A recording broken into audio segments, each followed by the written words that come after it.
You have 1,000 minutes every day to be productive. If you look at those 1,000 minutes as $1,000, it'll really start to affect the way you give someone 15 minutes. I was spending so much time where it wasn't a benefit for me. Every day is gonna cost me $1,000. Ryan Serhant is one of the top real estate brokers on the planet, star of the hit Netflix show Owning Manhattan. In this episode, we get into how to get a stranger to genuinely trust you with real money, how to sell to top-tier clients, aka rich people, without sucking up, and how to handle the pressure of being at the very top.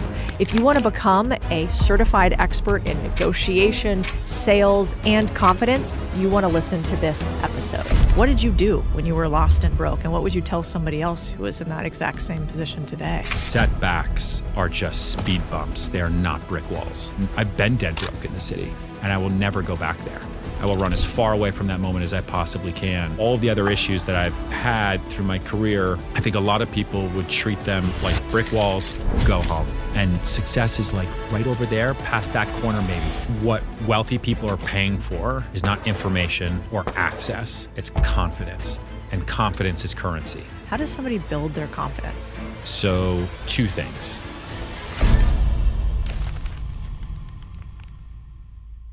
I want to dive into this incredible post I found on Twitter, or X these days, where you say, about a year into my sales career, I decided to buy a fake Rolex and it changed my life. Can you tell us that story? Do you still stand by it?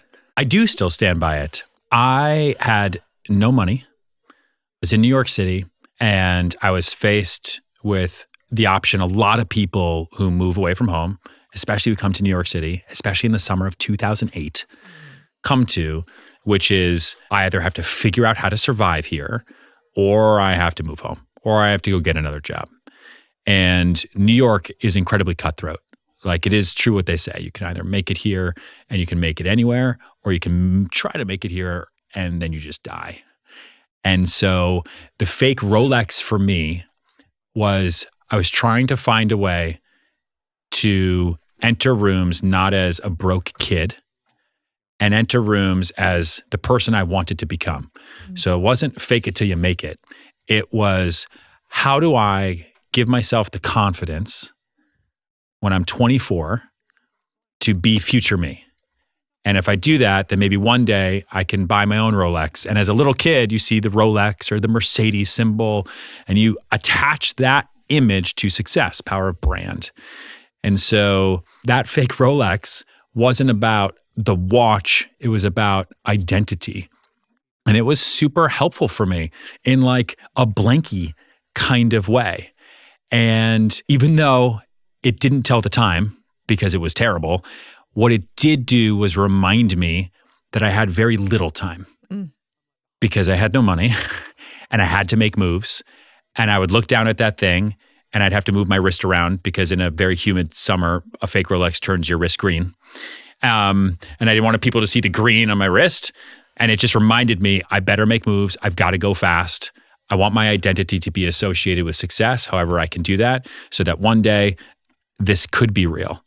And it was like 18 months later, I'm doing a deal in Florida, and I didn't do deals in Florida.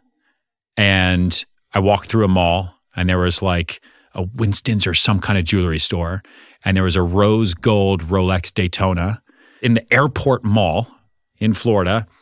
And I went and I saw it, and it was asking $30,000. Great deal, looking back at it now.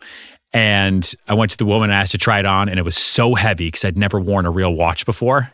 And I was like, this is what people wear? This is insane. I'll have fucking arthritis in my wrist.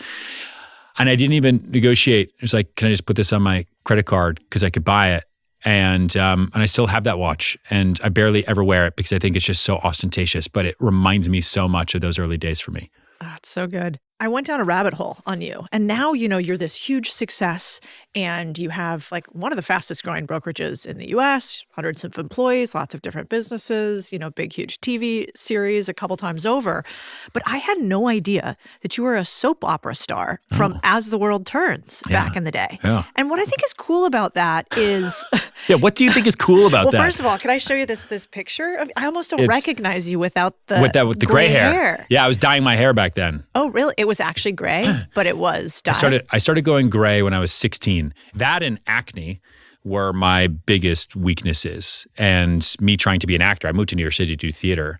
And one of my first jobs I got was Evan Walsh IV on As the World Turns, until that photo is me during the writer's strike of 2007. I went from being a good doctor to killing everybody. And I took my aunt hostage, and then my grandmother wrestled me and stabbed me with a syringe, and I died. Which for me in my life meant that I had no job. And then my, $544 per episode was gone, and I had to figure out another way to pay my rent. But like, you can't be a young 20-something in New York City who has a 20-something face with a head of gray hair. And so I used to diet like every 10 days because I couldn't have roots. like what are you, like a young dude with like gray roots? I looked anyway. Today, maybe it would pass. Back then, it didn't pass. And because I'm so white and so pale, I remember like I just had this like really dark dyed hair, very white, everything else. And I kind of looked like a vampire. And you're killing all your family. And I'm just killing all my family. But what I kind of love about it is there's so many people that have like had a weird moment in their life where they're like, what am I going to do next? I'm totally lost. Yeah. I have to make a complete career pivot. Yep. And you've had that a few times over.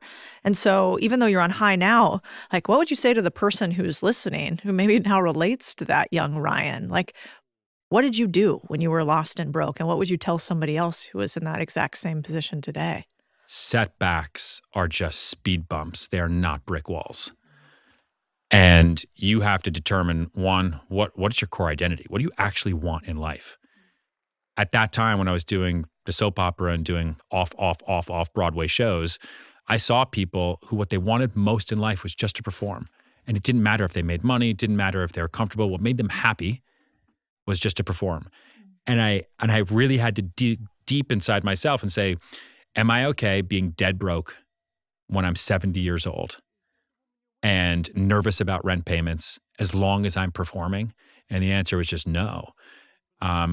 I want to be as successful as I possibly can be. I never want to question any price ever. And I've been dead broke in the city, and I will never go back there. I will run as far away from that moment as I possibly can. And so getting fired off the soap opera, when I got into real estate, getting fired off my first building, all of the other issues that I've had through my career, I think a lot of people would treat them like brick walls, go home. Brick walls, oh, it's not for me. They are just speed bumps on the path to success.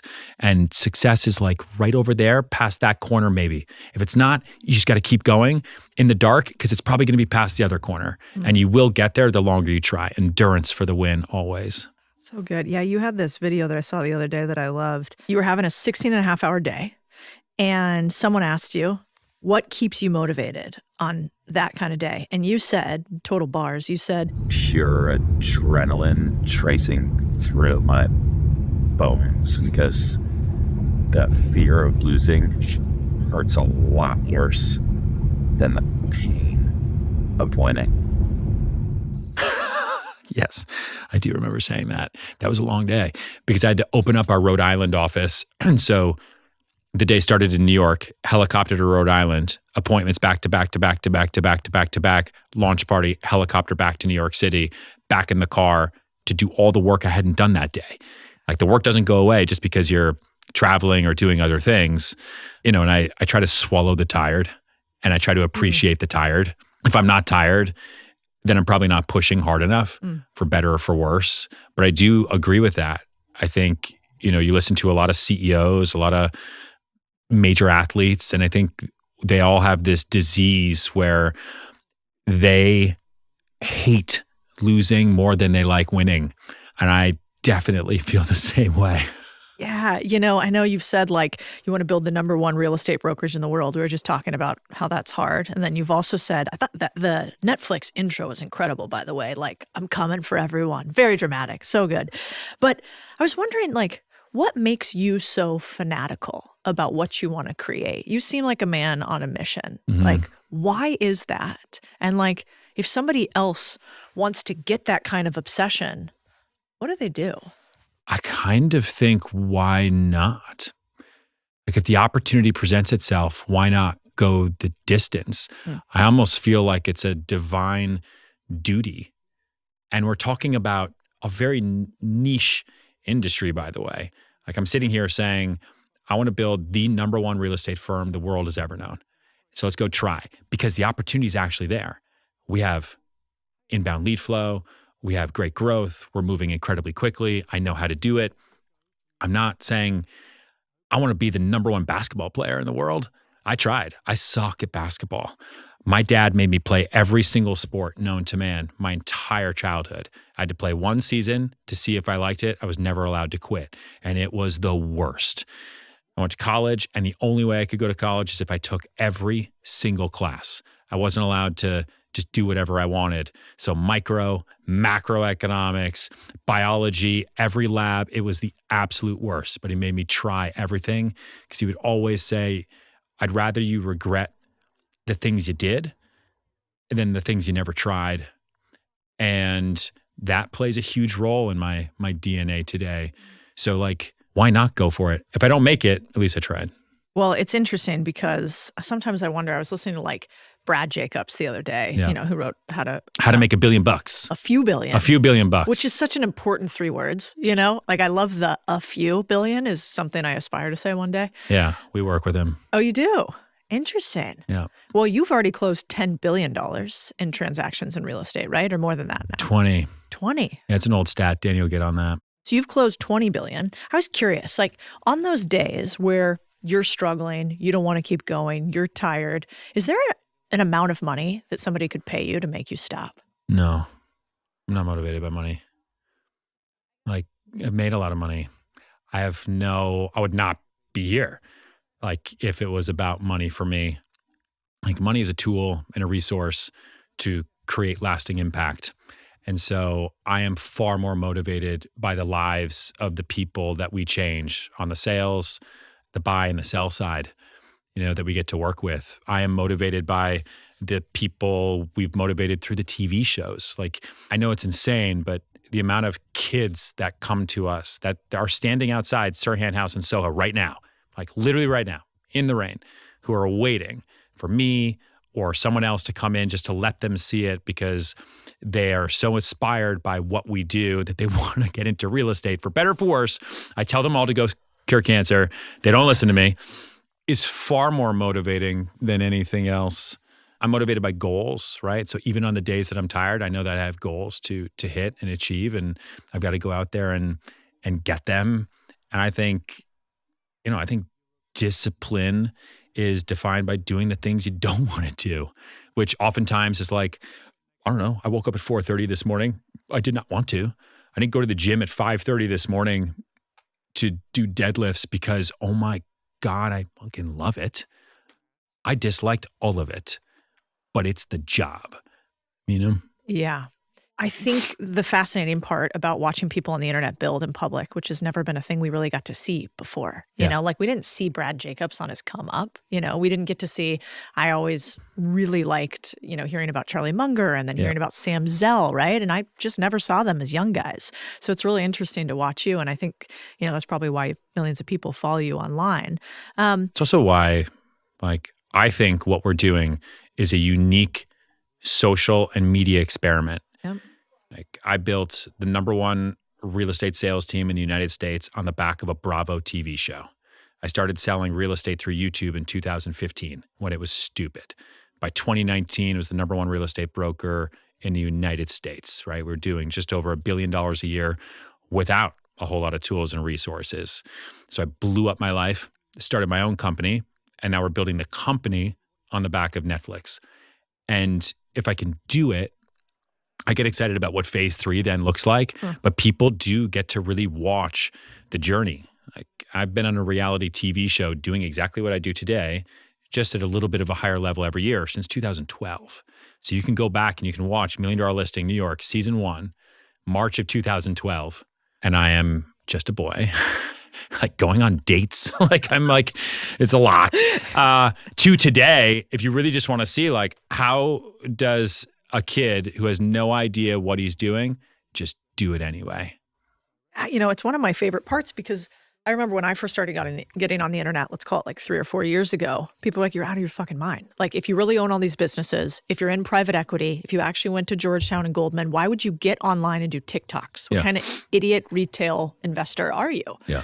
But I think what's fascinating is, like, I kind of love that you don't take yourself very seriously. Like, you'll sprint in houses, you'll make fun of yourself. You literally have your employees. I saw one where like jumping out of like the top of cubicles on top of you in the elevator. Yeah. Yeah. I was wondering, did anyone ever try to tell you you wouldn't be taken seriously if you joked on the internet? Yeah, this morning. What are you talking about? Like, every day. There are 3 buckets of my audience. One bucket are super fans. They're inspired. They're aspired. They love what we do. The other bucket doesn't care, doesn't know, doesn't affect them.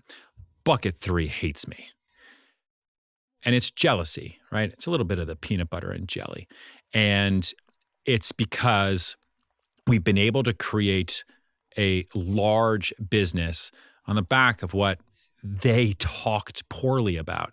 And it's hard to take words back when they're written in permanent ink on the internet. And I think it's okay. I think that when people talk about me, they do it because when they talk about themselves, no one listens. It's tough. And, I think everybody feels that way about haters. Like, they feel like, hey, I'm not going to care. It's not going to get to me. And then you have it happen to you. And it's quite hard, I think, actually, at least for me.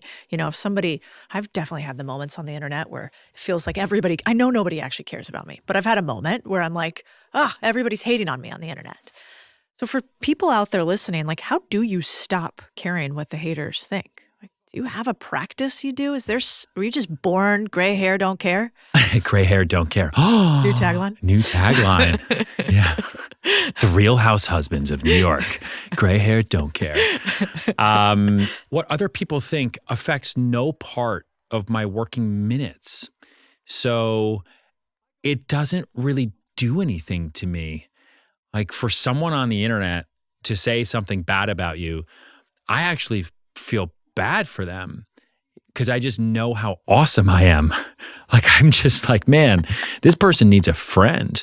I've never spoken poorly about most people, definitely not on the internet, because I have a job. And like, I just don't act that way. So I think the moment people stop talking poorly about you is the moment I'm probably going to have a problem, because it just means I'm not doing anything. I'm not doing things right. At the end of the day, I mean, we run 4 businesses, but I'm mostly known for selling unaffordable real estate to the 1% of the 1%. It's easy to hate on that. I totally get it. I totally understand where that negative sentiment's going to come from. But I also appreciate the fact that I also came from a point where I had no money. And instead of looking up and getting angry, I looked up and said, that could be me too. Let me just do it my way. That's so good. Yeah, you have something called the orchid test, which made me laugh out loud and want to do it immediately. Can you tell us about that? The orchid trick, yeah. That's what it was.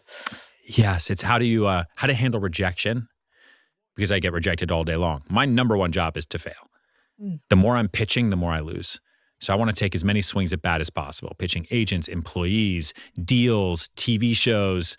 Like, Owning Manhattan on Netflix was not the first show that I pitched outside of $1 Million Listing New York. I think it was like the 70th. So that's 69 no's to get to that one win. And it was just on that other side. And so when people reject me, my go-to, because I just know how great I am, and I feel so instinctually bad for the person who's rejected me, because I know what they're about to go through with someone else, that I send them an orchid the same way you would to send to somebody who has lost a loved one. And I write a little note that just says, thank you so much for the opportunity, and I'm sorry for your loss. How many of those have you sent out, do you think? Oh, 2,000. What? That's insane. Do you own the flower company too? No. No, I just No really like vested- investing in florist shops. You can ask my assistants. Like I send two things. I send a book in a box and I send orchids. So when things go well, I have like a company book. We update it every year. It's an actual book. I think physical things are okay. It's in a little box. It's our company cobalt blue. And we write in a silver pen that says, thank you so much for the opportunity. See you on Tuesday. Or little things like, it was so great talking to you 17 minutes ago. Really looking forward to meeting you in 6 months. Little notes like that just pique the ears just a little bit, and I'll send that book. When I don't get the deal, we have put florist kids through college for sure. You know what nobody tells new owners? Your first win feels amazing until you realize one accident, one dispute, one oops moment can wipe the whole thing out. Smart owners don't wait for the disaster story. They protect what they're building. That's why I like Next Insurance. It's stupid simple. You hop online, answer a few questions, and boom, instant coverage built specifically for your business. No paperwork, no phone calls, no please hold. And here's the kicker. You get an instant certificate of insurance, so you never lose a job waiting on admin. Policies start at $29 a month, and they cover 1,300 business types, contractors, creators, consultants, cleaning crews, all of it. Owners take risks, but smart owners protect themselves while they take them. So check out Next Insurance and get covered in minutes at nextinsurance.com/Cody. I want to talk about that because you close deals all the time. You're closing. I mean, we see them on the internet. You're running through these huge pads, but you're probably closing somewhere in your business, I would assume, millions, if not tens of millions of dollars every single day. Yes. How do you get a stranger to trust you? Like, give us the Ryan Serhant secrets to sales. The number one thing to get a stranger to trust you is first use the 2 C's. So no one trusts anybody. You immediately give the person a compliment, and it has to be authentic, right? And then you find something in common, and it can be physical, right? Like you complimented me on all black because you're in all black, and now we're talking. I appreciate you taking notice of my outfit, right? I could compliment you on earrings, makeup, color of eyeshadow, right? It pops. Yeah. Eyes look great. Outfit, pinstripe, super cool. And we're both doing this podcast, and now we're talking about business. My sister has a ranch in Austin. Now we can talk about Austin. We can go down to Texas. I'm from Houston, and now we're talking. Okay. And then the flip side to that is to always say no to something. People don't trust yes men or yes women. They do trust when you pull things away or you say no. Like I flew with a billionaire to Palm Beach when COVID started. Before I knew that there was going to be a COVID housing market, I just thought it was all over, right? And then people in New York started saying, well, I have to live somewhere. A lot of wealth had been created. And I flew with this person. He didn't trust me. It's worth a couple $1 billion. Says his budget is 20 to 30 million. And I hadn't really done real estate in Palm Beach yet at that time. And so the first house I could get him into was asking $140 million. And he asked me why I brought him there. I got really nervous, pit in my stomach. I'm sorry, I shouldn't do this. And he said, it's amazing, I want it. But he doesn't trust me, barely knows me. The way to not get trust is to say, awesome, great. I knew you were going to love it. This house is beautiful. It has an aquarium for human beings. It's the most expensive home ever sold in the history of Florida. Let's go do it. No trust. So the first thing I did is I said, no, I'm sorry I took you here. It's far outside your budget. We're going to leave. Let's leave. We'll talk about it in the car. Took him to another house, $53 million, projectile vomits in the lobby. Go to another house, $30 million, won't get out of the car, sorry. Because what I showed him through my wow moment with the first deal was just too perfect. And the trust was built there because I was willing to walk away and I was willing to not do the deal, right? It's like at a bar, I'm willing to not go home because I actually do like you and I want you to trust me and I'm a good guy. So let's talk later. All of a sudden, it's like, I don't understand what to do, you know? Smart. And so, yeah, every sale has 3 Ps through the negotiation. You push, you pull, or you persist. Sometimes it's an amalgamation of the 3. Sometimes, like in that instance, it was just pull. You have an incredibly wealthy person in front of you. They don't need to be pushed. You don't really need to persist. They're right there. Wealthy people, their number one asset is their time. So they're going to be moving way faster than you are most of the times. The number one thing to do is just to pull. Let's not do it. I don't want to do the deal. It makes me uncomfortable. I don't want you to hate me. Let's not do it. Let me show you something else. And then you make it their idea to move forward. So clever. Yeah, it's funny. We own all of these service-based businesses, right? Like window cleaning. Actually, I should be pitching you on why we should be your services for a bunch of Window real estate. cleaning? Yeah. Nice. Yeah, we own it's called Pinks. It's actually very cool. It's like 170 locations across the U.S. The whole home service franchise is about 800. Wow. And so window cleaning, painting companies, Yeah. garage installation, et cetera.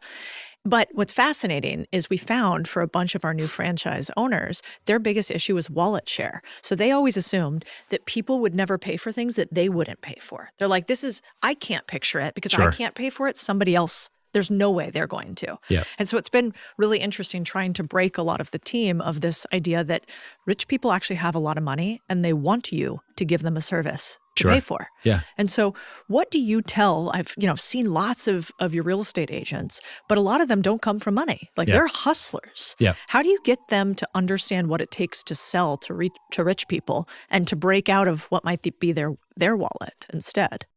What wealthy people are paying for is not information or access. It's confidence. And confidence is currency. They want to know that when you tell them to do something or you tell them not to do something, that they're going to believe it because they can pay for whatever information or whatever access they want. And they could probably buy this house in front of them or this car or this watch. And if it was a bad deal, it's not going to change their life in any way, shape, or form.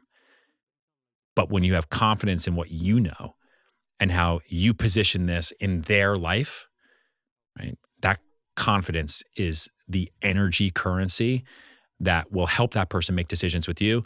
And then they will be loyal to you for the rest of your career. It's true. Right? Billionaire class is that bullseye, but they are protected by 6 rings of sphere of influence, right? From advisors to family to friends to assistants to bankers to the outermost ring of vendors. So who is somebody that has already broken through and gotten their trust to get their share of wallet? That's interior designers, contractors, attorneys. We were just talking about divorce attorneys, right? Estate attorneys and so on. Those people have a shared commercially aligned interest with what we do. And so the way to get to the bullseye isn't to go to the bullseye and sit there and say, hey, come work with me. It's to get to the people where you have a commercially aligned interest, and then you can have share of trust while getting to share of wallet. And we teach salespeople to do that. It is not easy, but once you learn how to create those conversations and build those relationships, you can build an uncapped life. It's incredible. It's why I really like that you have the education company, because I know everybody thinks that education has a sheen on it. Yeah. You know, they think if you could do, you do, and if you can't do, you teach. But I think it's a real gift to give people like the secrets that you learn over 10, 15 years of being in real estate. And so I guess in that instance, with these real estate agents that come in for you, I'm sure you have interviewed thousands and you've probably seen thousands across the years. What did like the top 1% do? And that maybe even the 99% would think is unreasonable? The top 1% of salespeople just don't quit. It's the only way to be in the top 1%. Hard work trumps luck when luck doesn't work hard. And so they just show up day in and day out. They understand their job is to lose. And slowly but surely, the wins start to outpace the losses. And then you compound and you compound. They're also relentless with follow-up, right? And they have pretty great memories or systems and processes in place to make sure that they follow up and follow through and follow back with everything they say they're going to do with every person that they meet. And they also understand too, like in negotiations, like they understood to do like what I just talked about in Palm Beach.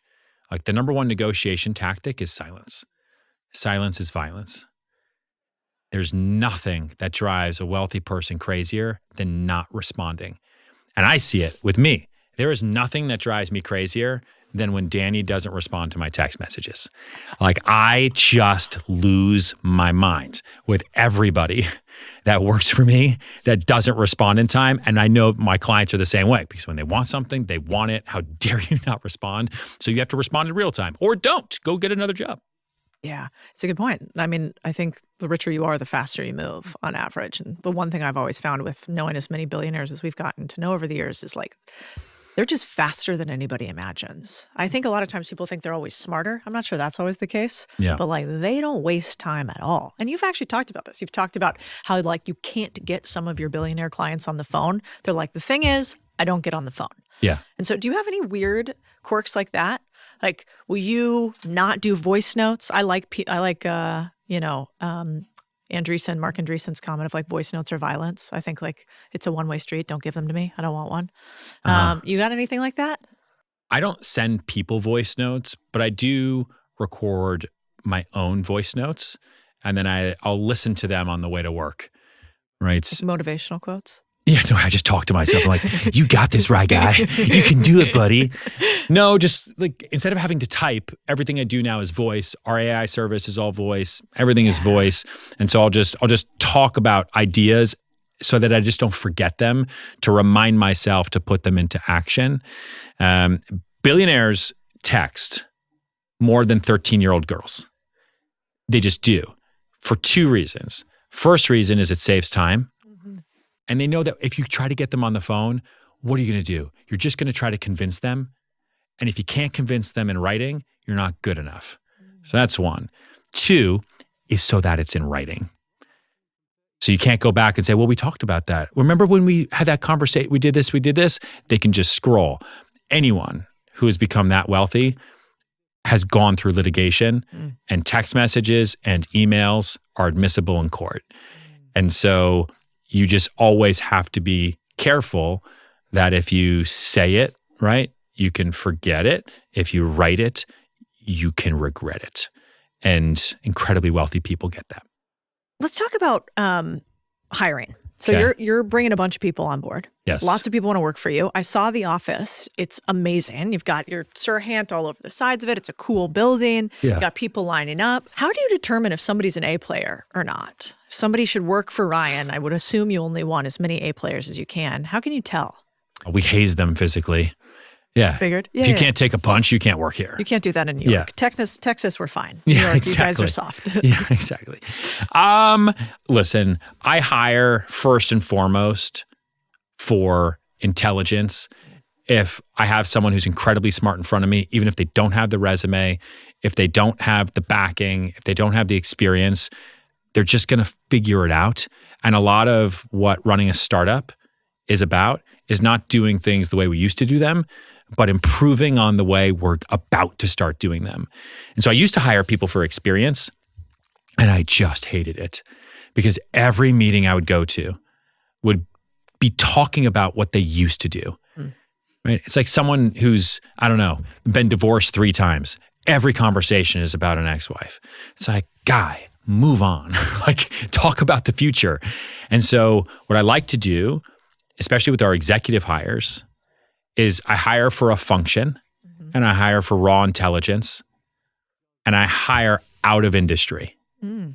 If they have rideshare app operational experience, high growth tech business, they won't have any idea how to operate my business, a cloud brokerage, opening a state every month, but they'll get it. They'll figure it out. I also test for energy, empathy, and enthusiasm.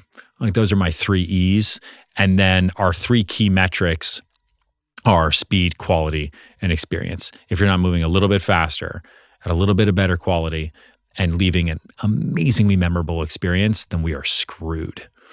That's a good point. Everybody has stories about their realtor. And if it's a good one, you get, I'm sure, 5 or 10 more clients. Yeah. And if it's a bad one, you probably get turned down 10 or 20 clients. That's also, I mean, I was mostly talking about staff because I spent a lot of time thinking about Your actual leadership about team. payroll Yeah. and the leadership team. Like our leadership team now is 17 people. Yeah. And I sit there, and that's an expensive group of people. Every single minute costs money. And I have this 1,000-minute rule that's really important to me. And I really look at time as dollars. It's the only way that I can be efficient with my time and also not waste time. Right? What's your 1,000-minute rule? You have 1,000 minutes every day to be productive.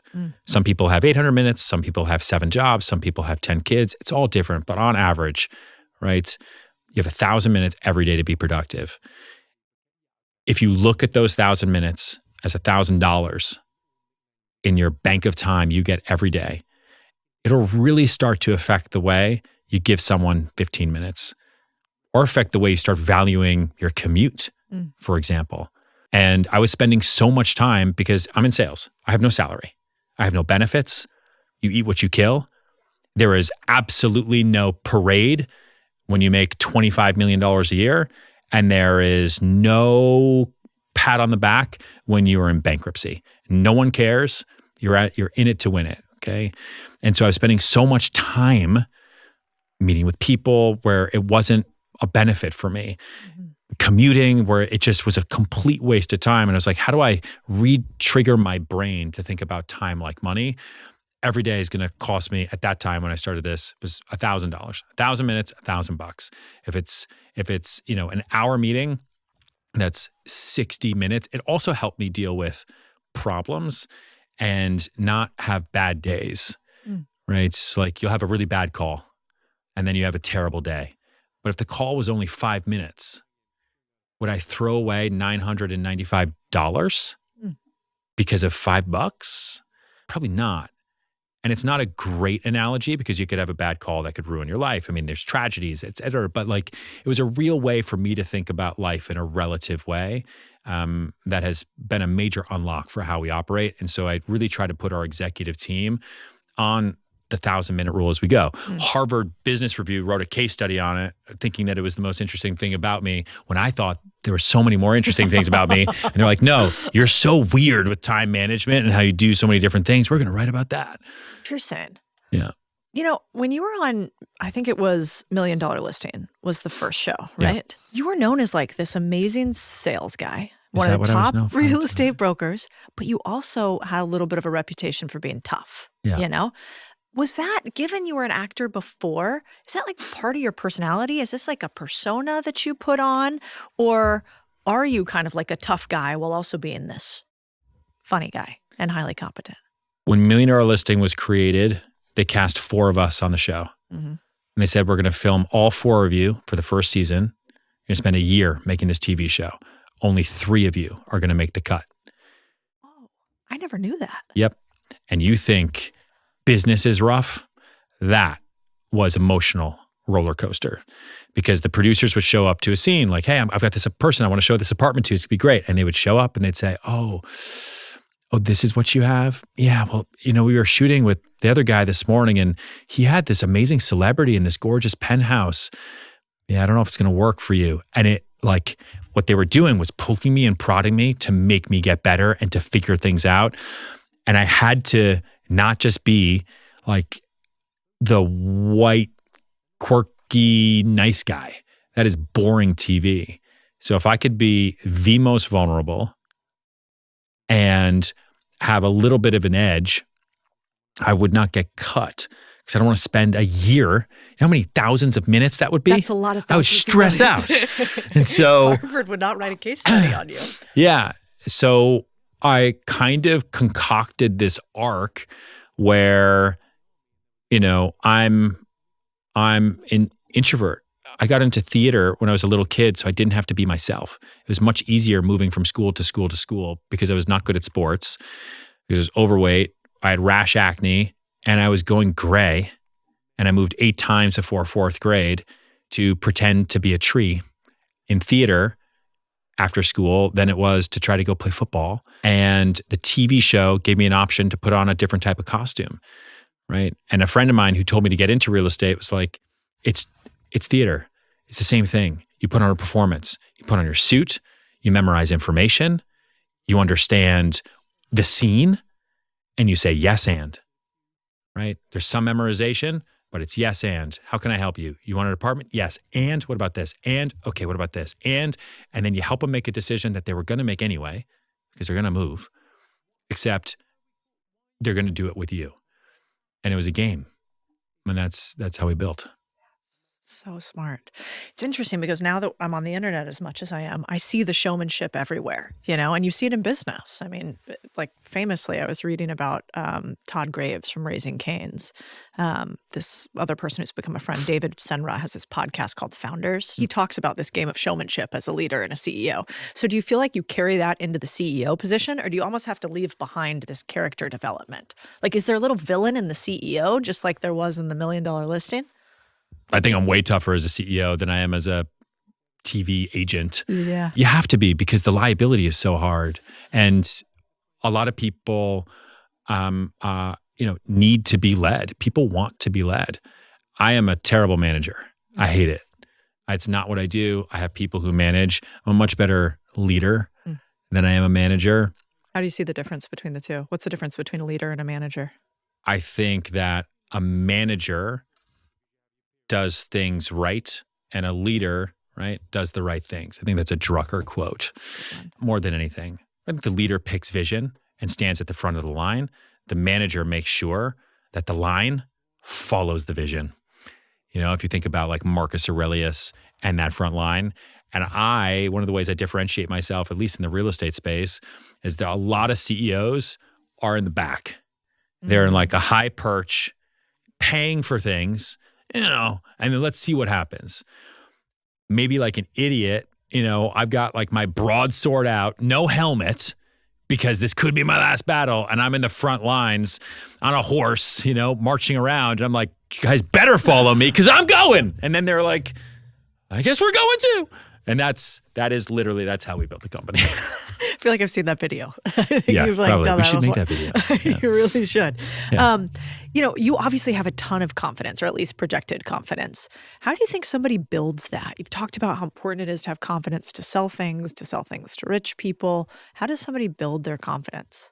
One of the ways I did it was with that fake Rolex early on. I think people have a lack of confidence because they have a lack of identity. One of the things that we'll do through Sell It. So sellit.com is our education business. We train salespeople in 133 countries. We've changed so many lives. And so it's insane to watch. As you sit, we say, define yourself without using your name or talking about what you look like. And it is so hard for people to do that. They're like, oh, I'm from X. It's where everyone goes. I was born in, I'm like, okay, so just so you know, you just told me everything about you has to do with where you're from or where you're born? Really? Are you sure? Your whole life? They're like, oh, no, that's it. I have a job. And they don't know how to talk about themselves. So we spend a lot of time helping people talk about their core identity. Who are you as a person? What makes you tick? If you understand who you are today, pros, cons, strengths, and weaknesses, you can then write your future memoir and go 24 months out. 24 months from today, where are you? What do you look like, right? Where are you living? What are your best character traits? What are you watching? How much do you weigh? What are you driving? Get as detailed as you possibly can. And then that is your roadmap. And if you know that's your roadmap, you spike your own confidence because you are able to execute for a year, right? And then realize that vision for the next year. And if you do it the right way, you are that person before the 24 months are up. I want to talk about how you're stacking all these businesses now. Okay. So you start as like a real estate broker. Yeah. And you work for somebody else. Yeah. Then you build your brokerage. Now you have your education platform, as far as I can see it. You also have your SaaS company and you have this brokerage. Yeah. What am I missing? And a media company? Do you separate that? Like, how do you structure your holding company? What does that look like for you? Sure. So I set up Serhant Technologies, which is a holding company whose operating companies help people move forward. And we do that by providing services that help buyers, sellers, and salespeople operate within the real estate world to make things better, faster, and cheaper. One of the ways we do that is we own a cloud real estate brokerage. So that's Serhant. It's moving incredibly quickly. And what does a cloud real estate brokerage mean? We don't have physical spaces. But you have an office. I have a clubhouse in New York City because I like it. Clubhouse. Okay. Yeah. I like that. So we have a clubhouse in New York City. We call them Serhant houses. Agents, we have Serhant offices all over the country now. Agents open them on their behalf, and they're powered by the firm. The entire firm operates in the phone. So unlike a brick and mortar you go brokerage, into Caldwell Bank or Caldwell. Yeah, or which are Colliers. brick and mortar or franchise operators. And franchises used to work back when people paid attention to training, because you would have the vision, the brand, and you would train relentlessly so that the experience in every franchise was the exact same. The minute the training went out the window, which is what all franchise operators in the real estate brokerage space have forgotten to do, quality goes out the door and That's why all those businesses are failing, like one by one by one. They're also aging out incredibly quickly. That would be like a Keller Williams. Yeah. So we have the cloud real estate brokerage. We then have a production company, so Serhant Studio. So we have the Netflix show, Owning Manhattan, season 2, December 5th. We have all the top of funnel content, which is lead generation, organic for salespeople and people who need salespeople. Mm-hmm. That then routes in a funnel over to the brokerage, right? Our LTV to CAC I told you, was six times. When industry right? 3. Yeah. Well, the industry, I think, is like at 1. Wow. And so we're at 6.6 as a ratio over present day value, which is just like astonishing. And we do it because we don't buy revenue. And our lead flow is organic through content. And by revenue, you mean paid ads? No, by revenue through buying commissions. So like if I'm normal in the industry. Yeah, of course. Yeah. Just the same way it is in like a hedge fund or an investment bank. You have a sales team or a portfolio manager. He does 20 million a year. There's a multiple on his 20 million. You come in, you lock him up, you give him golden handcuffs. We don't do that. Mm-hmm. So everyone comes to Serhant for opportunity and they stay for the opportunity. We then have sellit.com, which is an operating company under the holdco. We then have Simple. Simple is an AI workflow engine that replaces all back office support. So it's like Instacart for work. And then we just spin that flywheel all day long. Fascinating. And going forward, which one do you think is the biggest? Or do you think that they're all so interconnected that there will be no spin outs? I think it's a public company by 2030. I think it could be spun out, sure. I mean, I've set it up in such a way where, and we've had people come to us who only care about Simple because all people care about is AI. We also have people who really just care about studios and organic lead gen content and the IP that studios has from us doing this for so long. And there's people who only understand brokerage, but we've kind of built real estate brokerage 3.0. And our average agent is young, the most diverse and inclusive real estate brokerage in the United States by far. You know, we're doubling in size every year and profitable. So like, I don't know, it's just working. That's fascinating. So how big do you want this business to be? How big do you think it will be? I don't want it to be big. I just want it to be the best. Interesting. No, come on. You don't have like a multi-billion-dollar valuation that you think would be fun to hit in the game at some point, or no? I don't know. I probably to the sadness of my investors, they think about valuation. I just think about being the best. Like if I could have 10 agents and sell more than any other firm, I would do it. Simple replaces a lot of admin, workflow, human support, but it empowers the salesperson to do more because we buy 80% of their day back. All admin tasks are gone. And so I don't know where we get to.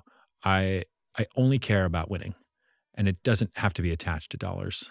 Yeah, it's interesting. I mean, I get it. I think love of the game is what gets people going after a certain dollar amount. Yeah, like, I think if you focus on the money doesn't show up. Yeah. Like when we raise money, I wasn't looking to raise money. You know, if I were looking and actively trying to go raise money, I think it would probably be hard. Don't you think like in the beginning, you have to be obsessed on money? Like your first 500K, your first $1 million a year, like you kind of need to be obsessed with it. And then at some point, maybe not, or is that not true? I don't know about every other industry. It's possible in other industries. It's easy in our business to just focus on the work. And if you take care of the work will take care of you. And then you want to understand how much money you have. How much does your life cost? How much does your month cost? Like my monthly is high, right? And so I understand what the business costs. I understand what my personal life costs. I understand money, but it is not a leading indicator for me. And it's not a motivating factor in determining what I want to do. Money is just a tool. And when you treat it like a tool and not like the be-all, end-all, then you don't put dollars on a pedestal. You just put the potential for greatness up there, and it's so much more achievable. So good. How about, you've had some crazy stories about people who are, one, say they have a bunch of money, don't actually have so many a lot con of artists money. out there. Really? Yeah. Insane. And they've only gotten better. Yeah, that is true. Like you can't tell. Like AI voice bankers who say they work at Goldman Sachs, who will trick you on the phone to tell you that their purchaser has all the money in the world. They submit offers and then the deposit doesn't show up and they waste all your time. We have sham buyers all the time. How do you tell if somebody is serious or not? I mean, the first way to tell is to look them up online. Yeah. Like if you look them up, Google them, ask chat, is this person real? Who are they? And if there's nothing there and they're looking for a $10 million home, kind of sketchy. Although I will tell you,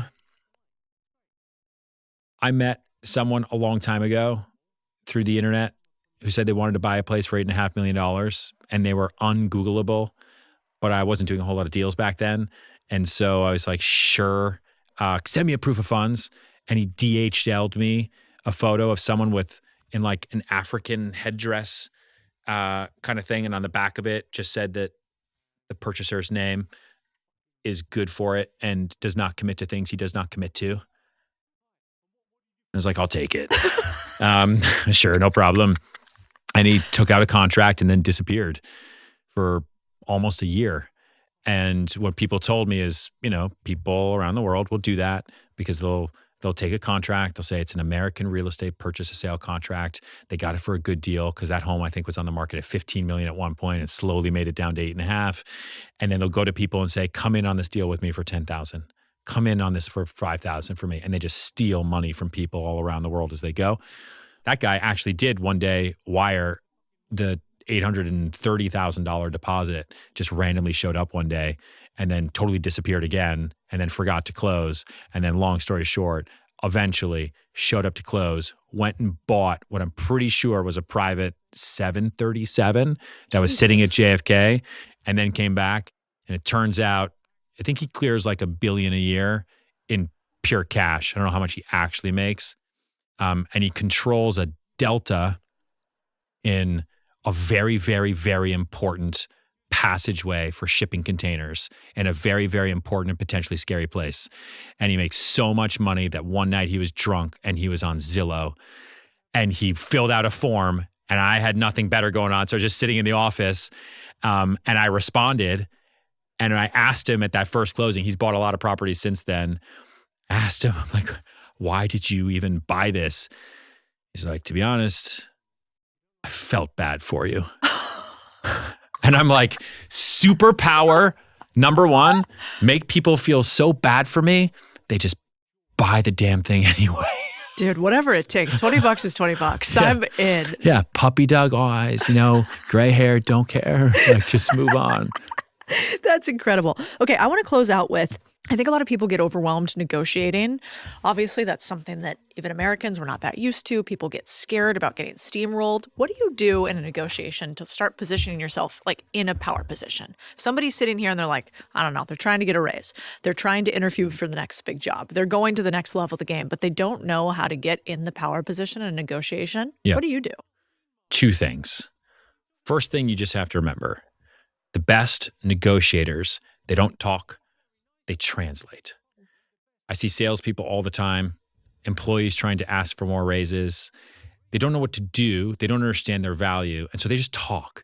They talk without saying a lot. The number one negotiators out there, they translate value. They repeat what you say back to them and they mirror how you feel. You can get whatever you want if it's the other person's idea. And you do that by translating the conversation for somebody. So that's one. The second thing to understand to kind of get control in negotiation is you always throw the first punch. A lot of people want to stand back, right? No, I don't want to push. I don't want to persist. You go into prison, you throw the first punch. So you ask the first question. Get them talking.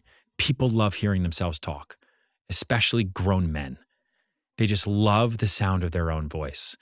And they love hearing themselves talk about themselves, to talk themselves into decisions. And so you start top of funnel, use the funnel technique, big picture questions, right? So where are you from? What brings you here today? How can I help you? What does winning look like to you? That's another great way and a great question to reframe a stalled negotiation, right? Is you mirror them, you say, I totally understand why you're frustrated. I totally get it. Let's walk away. You pull, and then you say, but if this were to go forward, what does winning look like to you? And then you put them in a position where they get to say either, well, it doesn't look like anything, which is a weird way to answer a question, Or what they usually say is they tell you their number one fear and they give you the in to go and fix the fear. And that's how you do it. It's so good. So new episodes coming out December 5th. Yeah, season 2, Owning Manhattan, the greatest TV show in the history of the world. Honestly, the trailer looks great. I'm not a big reality show girly, which is not good to say to you, I guess. But it looks fascinating. And I'm excited to see you build live. Yeah, no, we shot, Netflix shoots in real time. They give us complete creative control. Whoa. And because it's not sold into syndication like cable, like $1 Million Listing was the Law and Order of real estate. Because whether it's season 3, episode 5 or season 9, episode 2, right? Cable TV is sold all over the world. Someone's got to be able to turn on the TV, watch it, and understand what's going on. On Netflix, you search. It's all about search. And there's interest graphs and what they call taste circles. So Owning Manhattan is an entrepreneurial, aspirational, sexy taste circle. And it's an 8-hour movie, right? It's 8 episodes. And so what we're able to do is really craft the wildest story without worrying that someone's going to randomly turn on season 2, episode 5. You could do that. I think they did that with like Bandersnatch, but then it's just complicated, right? Watch every episode however you want to, which was an experiment that Netflix did, which basically was like, watch this TV show the way you would watch Law & Order. There's no narrative thread. It's just, what case is this episode going to be? And Owning Manhattan is unlike any reality TV show I've ever seen. It has narrative thread. It has voiceover. I break the fourth wall, House of Cards style. And you get to watch in real time as a company is built, more so in season 2. I think I sell an $8 million apartment this season live while getting out of the shower.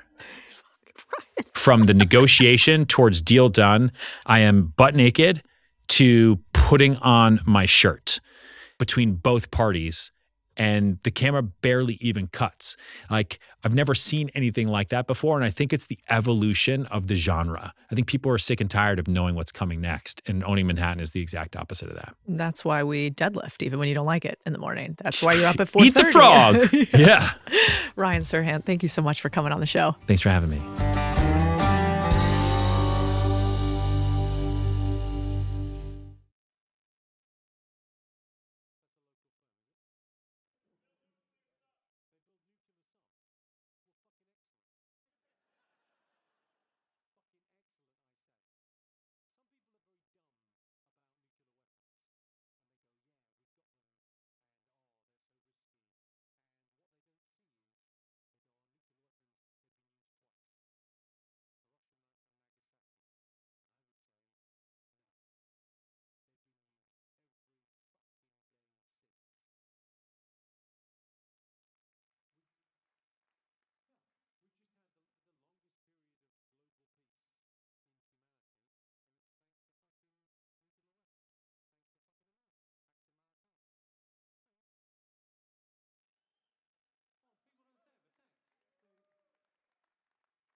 Everything that we do here is to make more money. If you charge low prices, your product will be perceived as low value.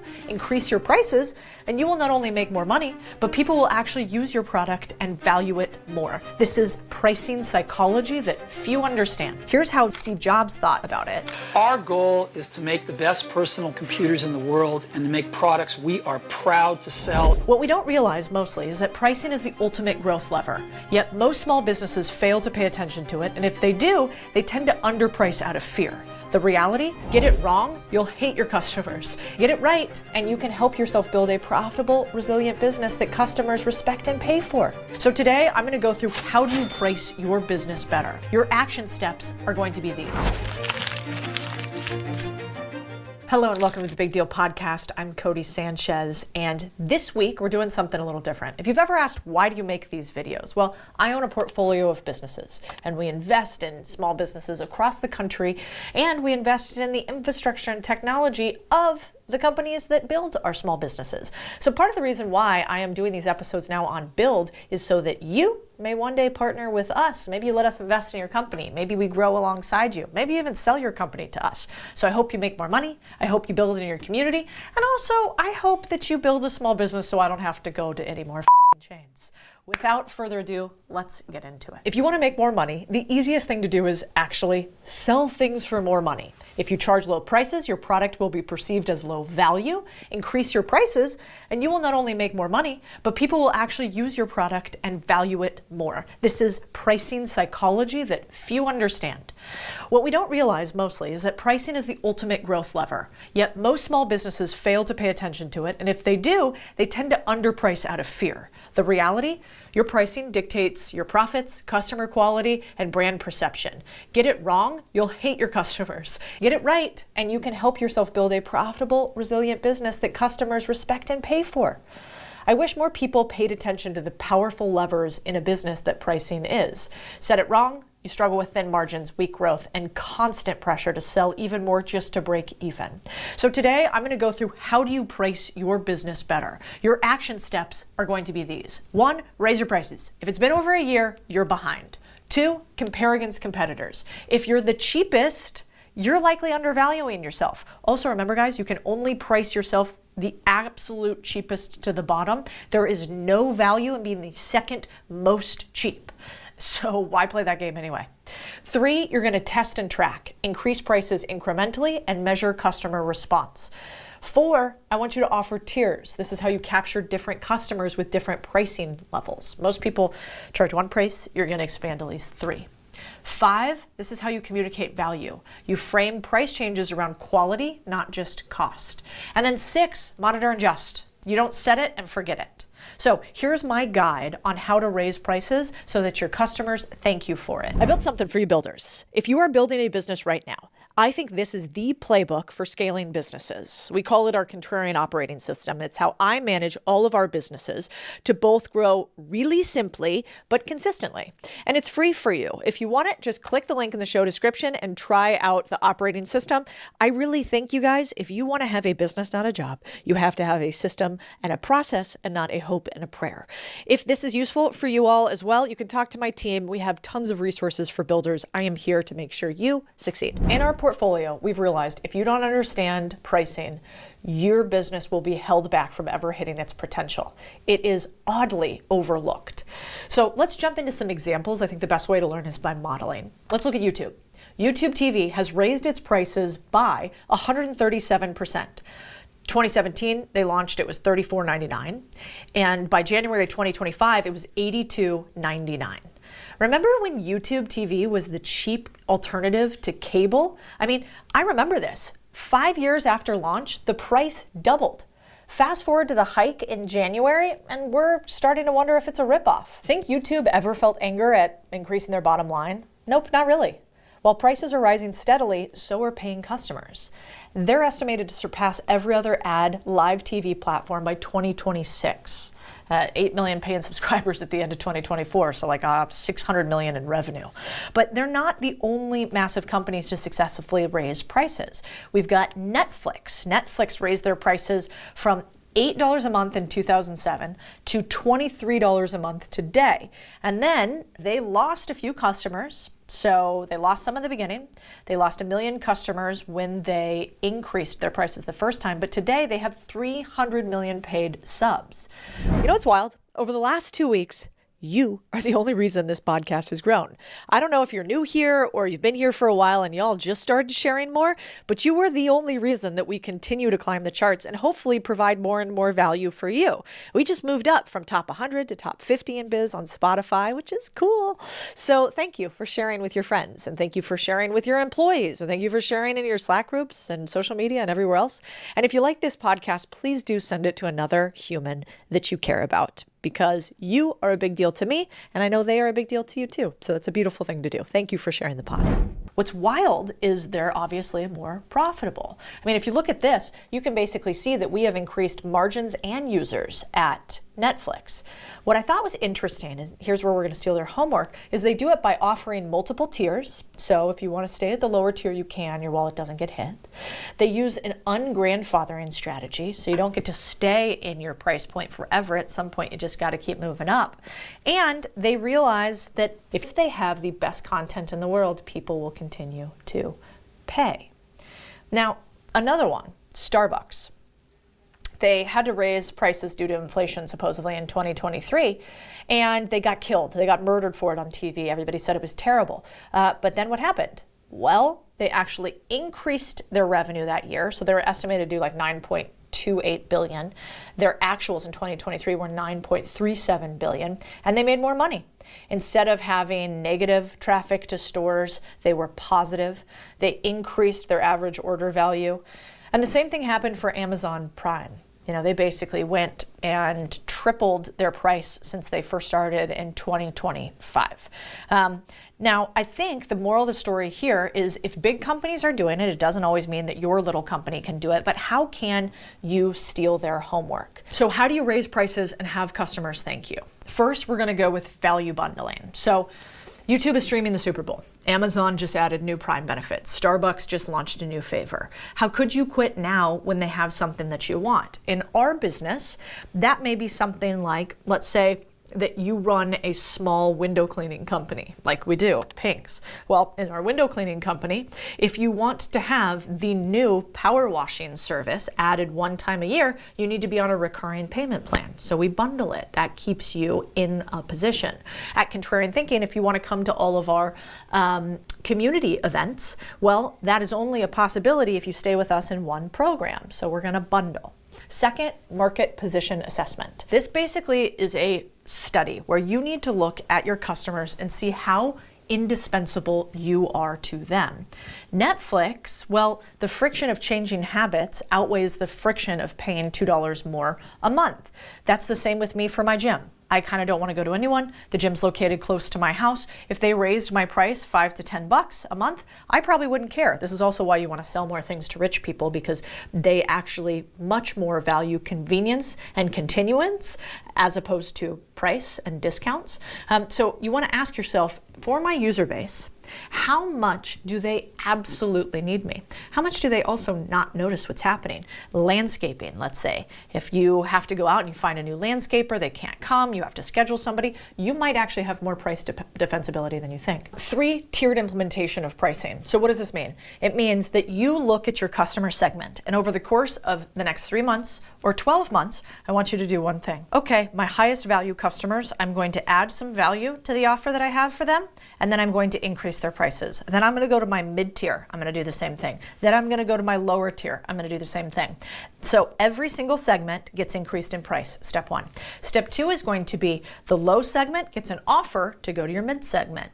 Well, you know, you have our basic car wash. The basic car wash doesn't include cleaning up the wheels and spraying the interior. Would you like to upgrade to the premium car wash? Okay, cool.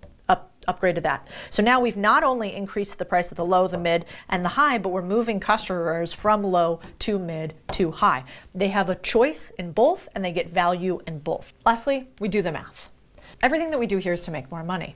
So there are really 3 ways to make more money in your business, right? You can do acquisition, you can get new customers, you can do retention, you can keep those same customers, or you can charge more to your current customers. Any of those three gives you more money. Well, what's interesting is Y Combinator did a study, and they said for every 1% increase in each one of these, acquisition, retention, and monetization, what amount of growth do we get from it? Well, it turns out if you get 1% increase in new clients, you get about 3.5% growth. If you get 1% increase in retention, keeping your clients, you get about 6.6% growth. And if you get 1% increase in the monetization, or how much you charge to your clients, you get about 12% growth. So basically 12x. By the way, if you're building a business right now and you're stuck or you want to break out to the next level, maybe you're not where you want to be today. Believe me, I've been there many, many times. I want you to know I got you. We help thousands of business owners a year figure out how to scale to the next level. One of my favorite mentors said, every level you have, there's just a higher level and a higher devil. And so if you've been in business for a while and you're doing 6, 7, or 8 figures, there's probably one thing standing in the way of your next level. That's why we host growth and scale workshops 4 times a year throughout the year in Austin, in Miami, in San Diego, and you may be a fit to come to one of them. If it sounds interesting to you to get help on how to scale your business to the next level, you can reach out to my team at the link in the show notes. We believe in you builders, but we also believe that it's a lonely road and you can't do it by yourself. What I like about this is this tells me that actually raising your prices not only is one of the easier things to do, but gives you the highest return on your money or growth. So we should really obsess on it. So if we know it's going to make us more money, the question is, won't I lose customers if I raise prices? And here's the truth. Price-sensitive customers are often less loyal anyway. They'll jump ship the second a cheaper option comes along. By raising prices, you filter out basically bargain hunters and find your true fans, or what we call your right fit customers. Now, I love this line that Peter Thiel talks about. The extreme binary view of the world I always articulate is that there are exactly 2 kinds of businesses in this world. There are businesses that are perfectly competitive, and there are businesses that are monopolies. What if my competitors undercut me? Well, let me say this. Your prices probably shouldn't be your selling point. Instead, you got to focus on differentiating through your value and quality. When you're the best at what you do, price becomes a triviality. Also, your aim in business is to achieve some semblance of control.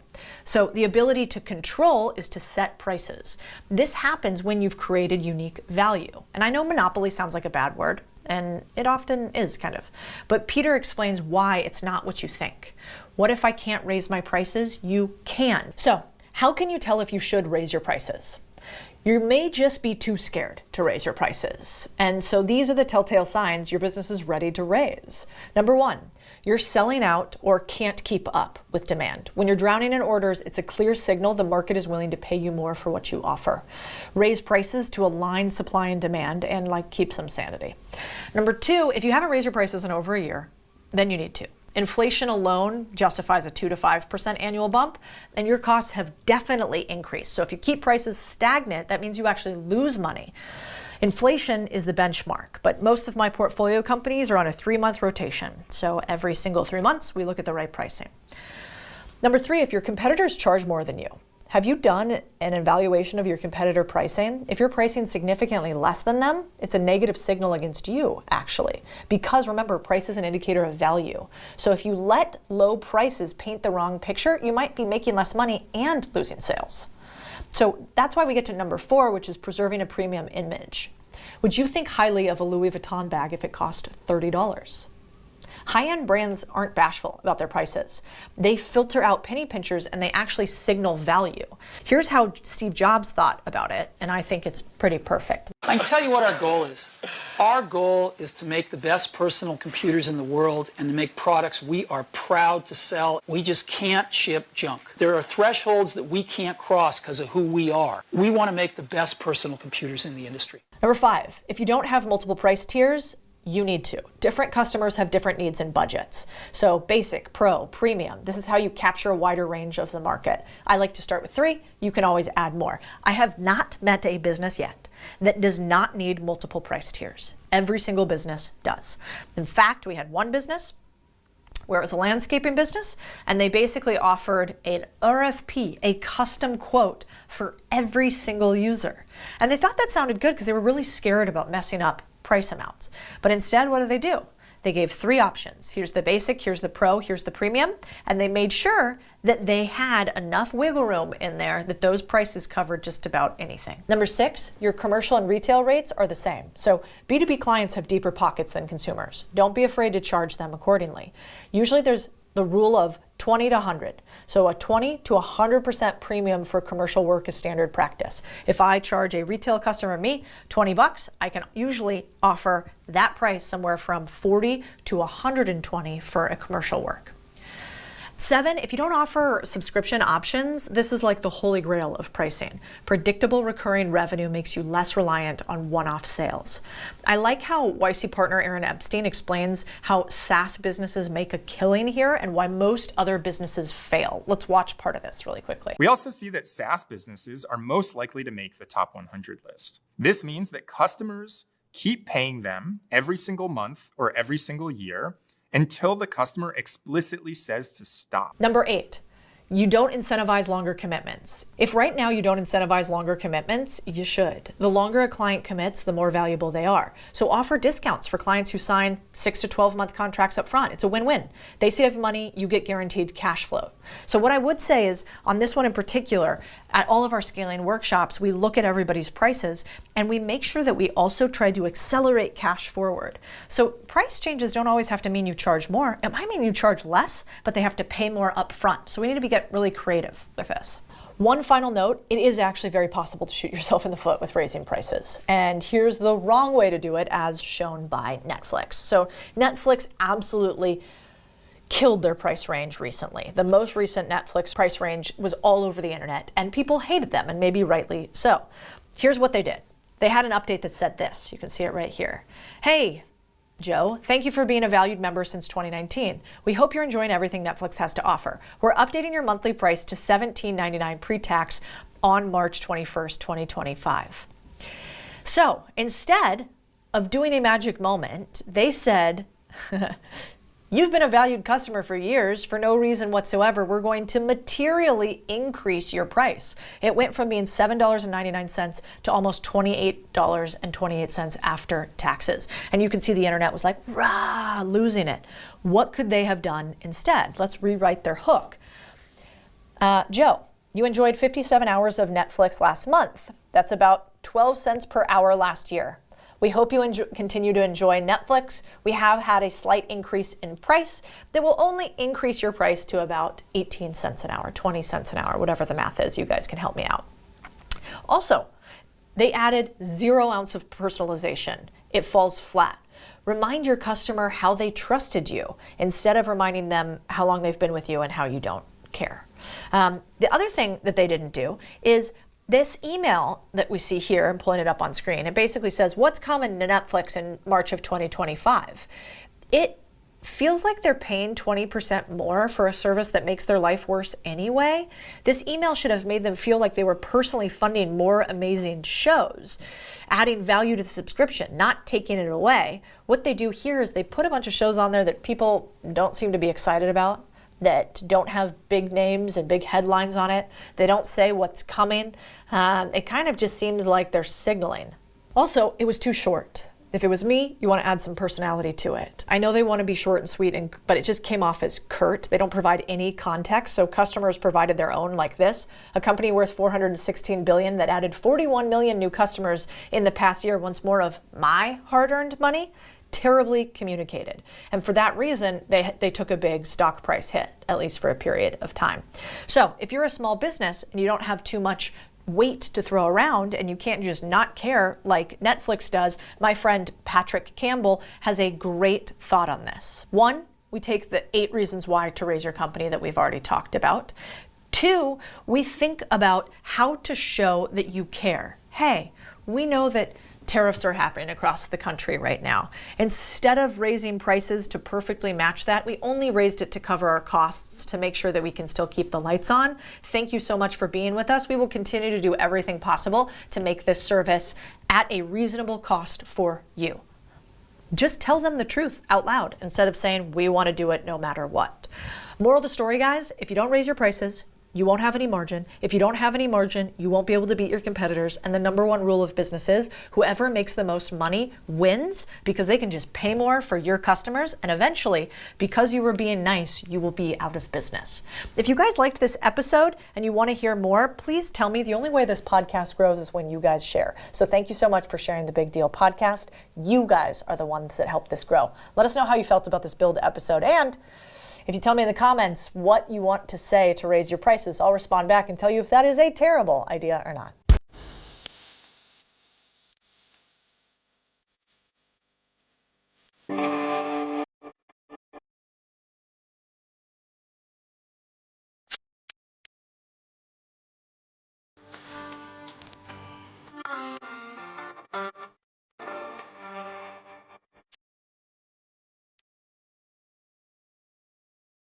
I'm taking you behind the scenes so you can be in a room with 8- and 9-figure entrepreneurs to learn how do you sell things to rich people so you can make more money. We're gonna break that down exactly, and I'm gonna tell you things that most people have to pay a lot of money for. All right, so today we got a room full of 7- and 8-figure entrepreneurs all here for one thing. Are they able to double their business inside of 1 year? And can they do it in 48 hours?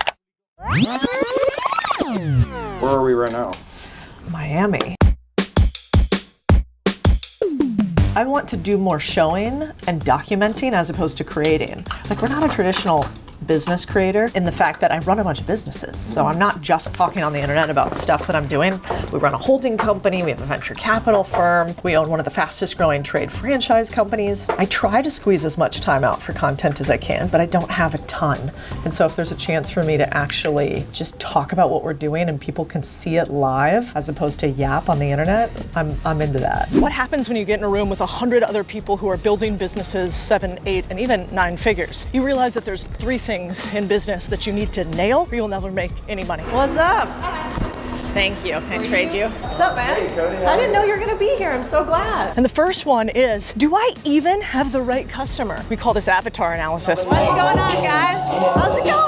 Shannon was so funny this morning. She's like, I have such a good song. Can you just wait a minute? I want it to play and like you to walk out to this, and then that's that song. I'm like, I'm not that hard. Like, this is, that's so cool. I'm not cool enough for this song. If you do not know who you are selling to, and you do not realize that the person you are selling to has to want what you're selling, not to be sold what you're selling, you're in the wrong business. Do you know why Amazon is one of the most valuable companies in the world? They f***ing know you. How about Instagram and Facebook? Why is Meta so valuable? They know what I want to buy better than my husband does. They nail their avatar so perfectly that they can create multi-billion dollar companies. And so I do not want you to set this and forget it. I want you to obsess upon the person that you sell to, because if you know them well, you can sell them more things at the exact moment that they want to be sold. And so they will thank you for taking their money. That is actually how business should work. So we do an entire system on, can I find somebody who is already predisposed to want what I am selling? I actually don't believe in sales. All right, thanks everybody. You've got expo marker on your chin. Oh good, it's fine, keep going. Where are we going? What's up, dude? What's going up, crew? Second, you gotta nail your pricing. So most people underprice. They also don't have multiple options because there are always about 1,000 true fans you have who want to pay you more. Often businesses are underpriced by anywhere from 30% to 300%. Why? If somebody wants to give you more money, wouldn't you give them a shot at doing that? Anyway, we teach them how to do that. So I want you guys to take like 5 minutes. Oh, sick. Is that left for you? Yeah. Just leave it at the floor. My little gremlin. This is mine, right? Oh, but what are you doing here? Oh, they're working on their breakout. Okay, you got a nanner, you got a cookie, you got a latte. What more could a gal need? No. And then the third thing is hiring. What I call cheetahs versus house cats. Both cats, right? But not f***ing equal. One of them you really want on your side when you're chasing down big prey, when you're hunting things, and the other one is sort of snuggly but also mad. The number one thing about hiring I've realized is if you aren't good, how are you going to attract good talent? You gotta level up before you can get A players to choose you. The number one thing you can do to become better at hiring is become better yourself. That's why we have communities where we teach people how to become leaders and business owners, because I like to steal somebody else's 10,000 hours. Yep, got you. Following you? Yep, got you. Following you? Where are we going?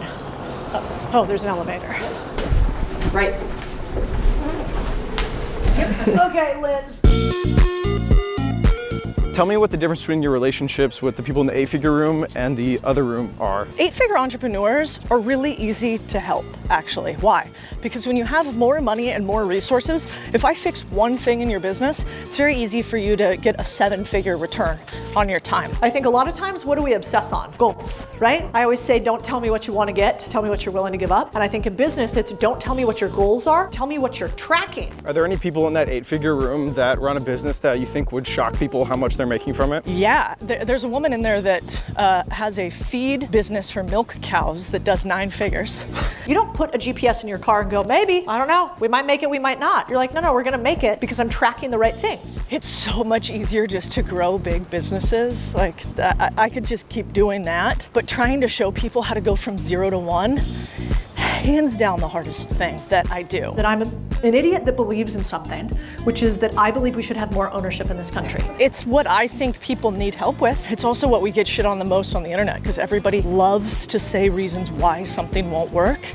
And I'm like, motherfucker, I'm just trying to show you that it's possible, you can. They don't teach small companies how to do this, and I think that is broken. I think that is why we went from 80% ownership down to 6, because all the big guys who have figured this out refuse to teach anybody anymore. And then they shame anybody who does teach it because they don't want you giving away the secrets. And I think that's a tragedy. It's way easier to just be quiet, only help rich people, build big businesses, and never focus on 0 to 1. But I just think that's selfish.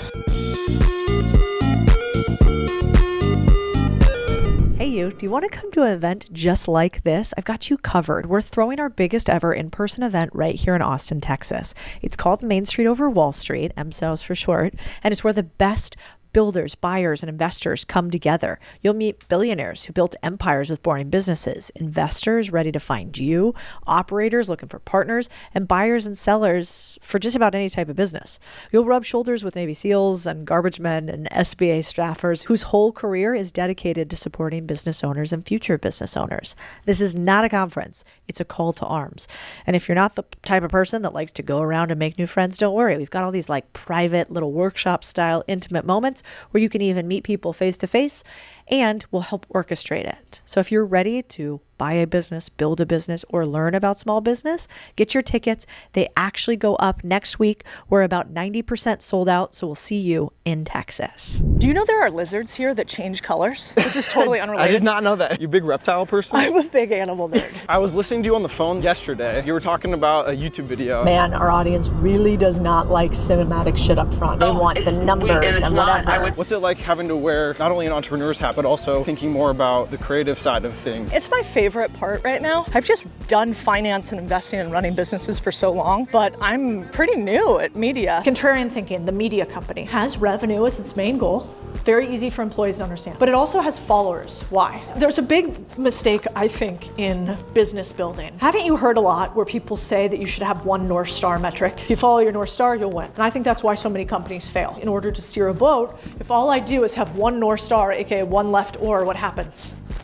You go in a fucking circle. But if I have 2 oars, which is a left qualitative and a right quantitative metric, it feels a little to the left and it feels a little to the right, but you are going straight. How annoying would I be if I was on the internet every single day, just telling people to give me money to invest in companies, sell me your company? If I was spamming every single day, I could make a lot of revenue. I could probably triple our revenue, but my follower base would suffer, and so I would hurt my long-term growth prospects of the company. So that's my collar. Simultaneously, if all I obsessed on was followers, well, we'd go out of business because we wouldn't make any money, or we'd be fans or Pornhub because we would just be racing to number of followers and that's it. So you need a metric that kind of collars the two. This generation, a lot of people want to have more notoriety online, and I totally get that. I mean, I'm online and I think there's massive value to it, but that part to me is not a real business. What benefit do you have if a video gets 1 million views across the country? You're hyper-localized. You'd much rather that you were on a local television segment or something that your target demographic saw. My main channel is my podcast for getting clients. What is my next step? Like, I'm thinking getting 10 amazing guests by the end of the year. And by 10 amazing guests, you mean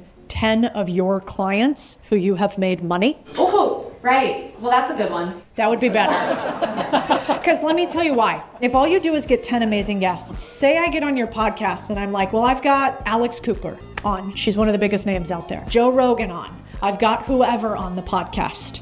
Do you think your conversion will be higher with those people, or would your conversion be higher with somebody who you made $1 million, nailed your avatar, was exactly in your niche? You have a B2B business. For a B2B business, I would never go pure social media marketing in a billion years. You do not want your life and your face and your lifestyle to be a business. It has terrible enterprise value. I mean, you can't sell yourself as far as I know. 2, you're getting yourself a job, even maybe a fun one, not a business. And 3, people go a little zany when they get too well known. Just be careful what you wish for. I can't remember who it was. It was a famous actor. Like people go, man, I want to be rich and famous. Like, take rich. Yeah. You know what I mean? You know, famous is not gonna make you happy. I think that was Ben Affleck. Was that Ben Affleck? Yeah. Have you guys ever heard Ben Affleck speak in Spanish? No. Incredible. Es una lengua muy importante y también muy gente aquí en este país lo habla. He talks like my family does. Anyway, just be careful about going after notoriety alone. Get that cash first.